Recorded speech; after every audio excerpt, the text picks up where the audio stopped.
Okay, so let us start with the dividend policy.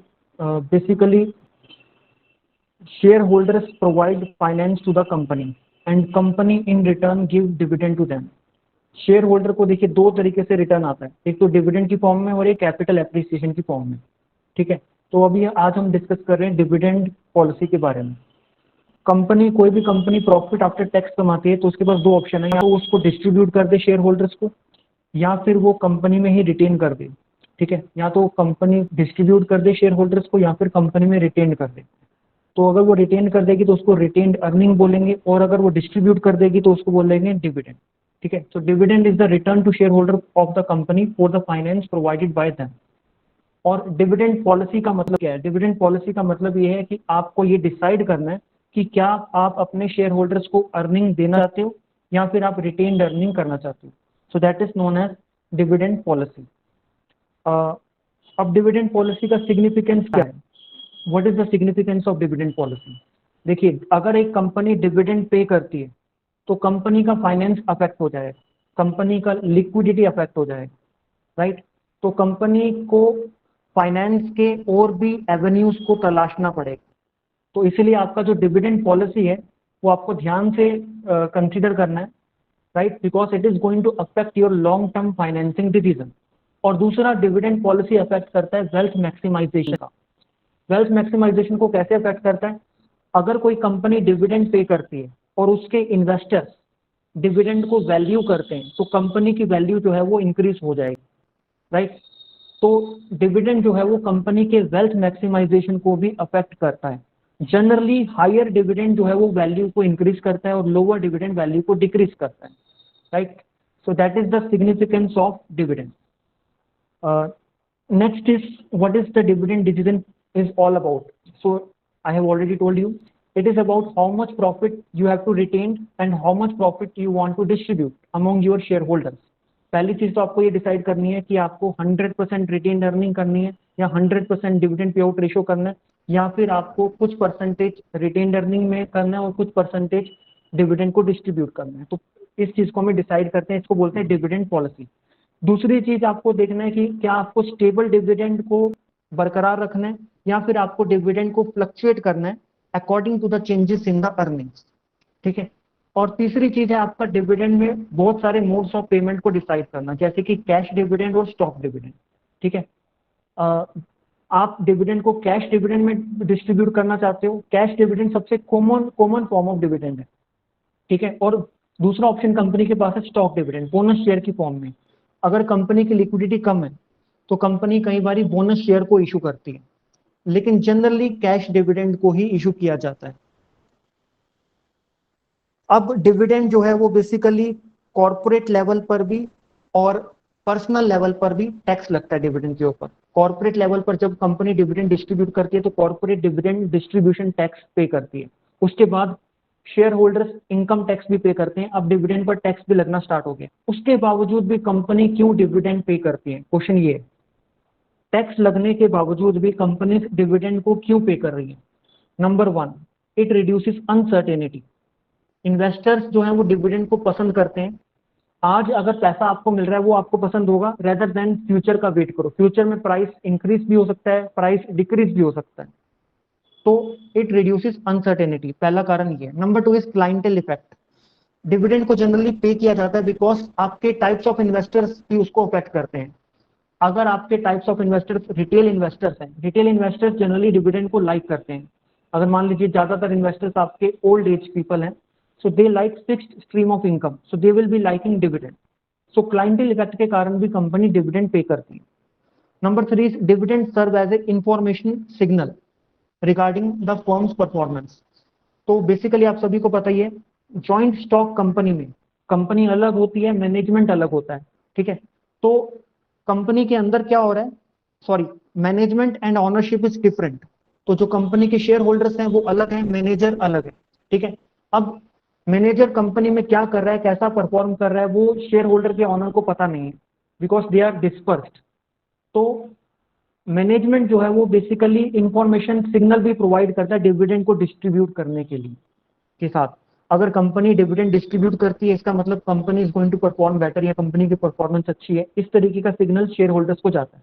अगर company dividend को reduce करती है तो लगता है कि there is some problem in the company, so it is going to serve as a information signal regarding the firm's performance. Number 4 is dividend reduces free cash flow under management control. अब management और share holder अलग हैं, और management जो है वो free cash flow का इस्तेमाल हो सकता है अपने फायदे के लिए कर ले, सेल्स मैक्सिमाइजेशन ऑब्जेक्टिव को अचीव करने के लिए कर ले, या फिर अपनी सैलरीज को बढ़ा दें, राइट। तो डिविडेंड जो है वो अगर कंपनी डिविडेंड डिस्ट्रीब्यूट कर देगी तो फ्री कैश फ्लो कम हो जाएगा कंपनी के पास, तो इसीलिए फ्री कैश फ्लो कम हो जाएगा मैनेजमेंट कंट्रोल के पास। Dividend are paid based on the financing policy of the company. कई बार डिविडेंड कंपनी फाइनेंसिंग पॉलिसी में चेंजेस लाने के लिए भी पे करती है। So this is very important point, factors affecting dividend policy or determinants of dividend policy. Legal, तो कई बारी कंपनी डिविडेंड को पे करती है but it has to follow some legal requirement. Number 2 is liquidity position. अगर company का liquidity position अच्छा है तो कंपनी डिविडेंड पे करेगी, अगर कंपनी का लिक्विडिटी पोजीशन खराब है तो कंपनी डिविडेंड कम पे करेगी। So it is going to profitability. अगर कंपनी का प्रॉफिट ज्यादा है तो कंपनी ज्यादा डिविडेंड पे करेगी, अगर प्रॉफिट्स कम है तो डिविडेंड कम पे करेगी। Expectation of share holders. अब जैसा कि मैंने बताया शेयर होल्डर्स का एक्सपेक्टेशन क्या है, अगर कंपनी के अंदर वो शेयर होल्डर्स हैं ज्यादा जो रेगुलर इनकम चाहते हैं, इंडिविजुअल शेयर होल्डर्स हैं, रिटेल शेयर होल्डर्स हैं, तो कंपनी डिविडेंड पे करेगी। अगर कंपनी के अंदर वो शेयर होल्डर्स हैं जैसे कि इंस्टीट्यूशनल इन्वेस्टर्स जो कंपनी में ग्रोथ चाहते हैं, तो फिर कंपनी डिविडेंड कम पे करेगी। Next is investment opportunity. अगर इन्वेस्टमेंट अपॉर्चुनिटी कंपनी के पास ज्यादा है तो डिविडेंड कम पे किया जाएगा, अगर इन्वेस्टमेंट अपॉर्चुनिटी कम है तो डिविडेंड ज्यादा पे किया जाएगा। इसी कारण से अगर कोई कंपनी यंग कंपनी होती है एज में, ठीक है, तो वो ज्यादा ग्रो कर रही होती है तो वो डिविडेंड कम पे करती है। लेकिन मैच्योर कंपनी, बहुत साल कंपनी को हो गए, राइट, मैच्योर कंपनी है तो वो ज्यादा डिविडेंड पे करती है because of this point. Then capital structure. अब कंपनी डिविडेंड जब पे करती है तो उसको ये भी ध्यान रखना है कि अगर फाइनेंस की जरूरत पड़ती है तो हमें डेट रेज करना पड़ सकता है, राइट। तो कंपनी का कैपिटल स्ट्रक्चर भी अफेक्ट हो सकता है, तो उस चीज को भी ध्यान में रखना होता है डिविडेंड पॉलिसी को डिसाइड करने से पहले। Debt market conditions. तो कंपनी को ये भी देखना है कि अगर आप डिविडेंड पे कर तो फाइनेंस की कमी हो सकती है, फाइनेंस की कमी हो सकती है, डेट मार्केट कंडीशन में कंपनी आसानी से पैसा ले सकती है या नहीं ले सकती। अगर आसानी से ले सकती है तो कंपनी ज्यादा डिविडेंड पे करेगी, अगर डेट मार्केट कंडीशंस टाइट है, आसानी से कंपनी डिविडेंड डिस्ट्रीब्यूट नहीं कर सकती, आसानी से कंपनी फाइनेंस रेज नहीं कर सकती, तो कंपनी क्या करेगी, कम डिविडेंड पे करेगी। Stability of income. अगर कंपनी का इनकम स्टेबल है, ठीक है, तो फिर कंपनी हाई डिविडेंड पे करेगी। Public opinion. अगर पब्लिक ओपिनियन को कंपनी को अच्छा करना है तो कंपनी हाई डिविडेंड पे करेगी। इसके अलावा कंपोजिशन ऑफ ऑनर्स भी अफेक्ट करेगा डिविडेंड पॉलिसी को, टैक्सेशन भी अफेक्ट करेगा डिविडेंड पॉलिसी को। Next is stable dividend policy. देखिए कंपनी डिविडेंड पे करती है अर्निंग के ऊपर, अर्निंग इंक्रीज होगी तो डिविडेंड भी इंक्रीज होगा, अर्निंग डिक्रीज होगी तो डिविडेंड भी डिक्रीज होगा। लेकिन अर्निंग में फ्लक्चुएशन ज्यादा होंगी, आप देख सकते हो पहला वाला ग्राफ, अर्निंग में फ्लक्चुएशन, आप ईपीएस में देखो फ्लक्चुएशन बहुत ज्यादा है, लेकिन कंपनी स्टेबल डिविडेंड पॉलिसी को फॉलो करती है। ओके, तो यहाँ तो company constant dividend per share पे करेगा, और जैसे अर्निंग, परमानेंट अर्निंग अगर इंक्रीज होता है तब इंक्रीज किया जाएगा। लेकिन अगर शॉर्ट रन फ्लक्चुएशन हो रही है अर्निंग्स के अंदर तो कंपनी डिविडेंड को इंक्रीज नहीं करेगी, तो वो स्टेबल ही रखेगी। इसको बोलते हैं stable dividend policy. Dividend follow earning, dividend follow a smoother path than earning, ठीक है। इसके अलावा कई companies constant percentage of net earning देती है, यानी कि डिविडेंड पे आउट रेशियो को डिसाइड करते 30%, 40%, राइट। और तीसरा ऑप्शन कंपनी के पास है small constant dividend per share plus extra dividend, right. तो company small constant dividend per share देती है, प्लस अगर बहुत ज्यादा इंक्रीज हुआ अर्निंग्स के अंदर तो कुछ एक्स्ट्रा बोनस के रूप में डिविडेंड को डिस्ट्रीब्यूट किया जाता है। तो ये तीन स्ट्रेटजी को फॉलो किया जाता है, और generally company stable dividend policy को फॉलो करती है। Now these are the theories of dividend decision and value of the firm, right, जिसके अंदर रेलेवेंस थ्योरी है और इररेलेवेंस थ्योरी है। रेलेवेंस थ्योरी कहती है कि डिविडेंड जो है वो कंपनी की वैल्यू को अफेक्ट करता है, और इररेलेवेंस थ्योरी कहती है कि कंपनी डिविडेंड की वैल्यू डिविडेंड जो है वो कंपनी की वैल्यू को अफेक्ट नहीं करता है। रेलेवेंस थ्योरी कहता है डिविडेंड अफेक्ट करता है वैल्यू को, और इररेलेवेंस थ्योरी कहते हैं कि डिविडेंड अफेक्ट नहीं करता है वैल्यू को। उसमें अप्रोच है और ट्रेडिशनल अप्रोच है, और रेलेवेंस थ्योरी के अंदर वॉल्टर अप्रोच है और गॉर्डन अप्रोच है। Now Modigliani and Miller approach क्या कहता है कि कंपनी का डिविडेंड पॉलिसी का कंपनी के प्राइस के ऊपर कोई अफेक्ट नहीं होगा, लेकिन कुछ अजम्पशंस हैं इसकी। एक तो परफेक्ट कैपिटल मार्केट होना चाहिए, इसका मतलब इन्वेस्टर्स जो है रैशनल्स हैं और इंफॉर्मेशन जो है वो इजिली अवेलेबल, और किसी भी तरह का टैक्सेस नहीं है, और किसी भी तरह का टैक्स का डिफरेंशिएशन नहीं है कैपिटल गेन के अंदर और डिविडेंड पॉलिसी के अंदर, और कंपनी की फिक्स्ड इन्वेस्टमेंट पॉलिसी है, राइट। और किसी भी तरह का फ्लोटेशन कॉस्ट नहीं है, ट्रांजैक्शन कॉस्ट नहीं है, राइट। किसी भी शेयर को अगर आप बेचते हो, किसी प्रकार का कोई फ्लोटेशन या ट्रांजैक्शन कॉस्ट नहीं है, और अनसर्टेनिटी का कोई रिस्क नहीं है, सब कुछ सर्टेन है। तो उस केस में आर्बिट्रेज करके बेसिकली डिविडेंड को अगर आप डिस्ट्रीब्यूट कर रहे हो नहीं कर रहे हो, वो इन्वेस्टर के लिए रेलेवेंट नहीं है, बिकॉज इन्वेस्टर आर्बिट्रेज करके सेम होम मेड डिविडेंड को बना सकता है। सो बेसिकली इसका आर्ग्यूमेंट ये है कि मार्केट वैल्यू जो कंपनी के इक्विटी शेयर की है वो अर्निंग्स के ऊपर डिपेंड करती है, और अर्निंग्स और डिविडेंड का कोई लेना देना नहीं है। डिविडेंड एक प्रकार का फाइनेंसिंग डिसीजन है, it is not related with the earning, right. तो इसीलिए मार्केट वैल्यू जो है वो डिविडेंड से अफेक्ट नहीं होती है। एडवांटेजेस ये है कि जो भी मॉडल है वो लॉजिकली कंसिस्टेंट है, इस ये जो हाइपोथेसिस है, राइट। और लिमिटेशन ये है कि जो अजम्पशंस हैं वो रियलिस्टिक नहीं है। Next is Walter model. Walter model ये कहता है कि डिविडेंड जो है वो कंपनी का वैल्यू अफेक्ट कर सकता है, लेकिन इसका भी कुछ अजम्पशंस हैं।